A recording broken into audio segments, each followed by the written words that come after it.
حضرت ابو ہریرہ بیان کرتے ہیں رسول اللہ صلی اللہ علیہ وسلم نے فرمایا، روز قیامت سب سے پہلے شہید کا فیصلہ سنایا جائے گا، اسے پیش کیا جائے گا تو اللہ اسے اپنی نعمتیں یاد کرائے گا اور وہ ان کا اعتراف کرے گا۔ پھر اللہ فرمائے گا، تو نے ان کے بدلے میں شکر کے طور پر کیا کیا؟ وہ عرض کرے گا، میں نے تیری خاطر جہاد کیا حتیٰ کہ مجھے شہید کر دیا گیا۔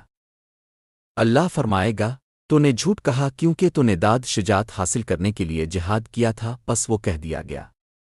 پھر اس کے متعلق حکم دیا جائے گا تو اسے منہ کے بل گھسیٹ کر جہنم میں ڈال دیا جائے گا۔ دوسرا شخص جس نے علم حاصل کیا اور اسے دوسروں کو سکھایا اور قرآن کریم کی تلاوت کی، اسے بھی پیش کیا جائے گا تو اللہ اسے اپنی نعمتیں یاد کرائے گا، وہ ان کا اعتراف کرے گا۔ اللہ پوچھے گا کہ تو نے ان کے بدلے میں کیا کیا؟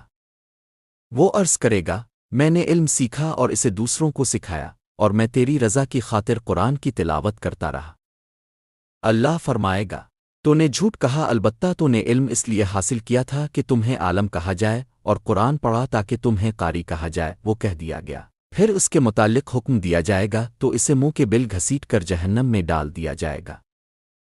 تیسرا وہ شخص جسے اللہ تعالیٰ نے مال و زر کی جملہ اقسام سے خوب نوازا ہوگا، اسے پیش کیا جائے گا تو اللہ اسے اپنی نعمتیں یاد کرائے گا، وہ انہیں پہچان لے گا تو اللہ پوچھے گا، تو نے ان کے بدلے میں کیا کیا؟ وہ عرض کرے گا، میں نے ان تمام مواقع پر جہاں خرچ کرنا تجھے پسند تھا خرچ کیا۔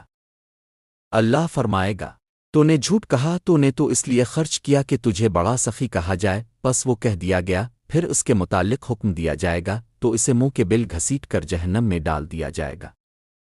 اس حدیث کا سب سے دردناک سبق یہ ہے کہ انسان ساری زندگی عبادت کرتا رہتا ہے، قربانیاں دیتا ہے، آنکھیں نم کرتا ہے، مگر قیامت کے دن معلوم ہوتا ہے کہ وہ سب کچھ اللہ کے لیے نہیں تھا۔ وہ سمجھتا رہا کہ میں اللہ کے قریب ہوں، مگر اصل میں وہ لوگوں کے قریب ہوتا چلا گیا۔ اس نے سجدے بھی کیے، قرآن بھی پڑھا، خرچ بھی کیا، مگر دل میں چھپا سوال یہ تھا، لوگ کیا کہیں گے؟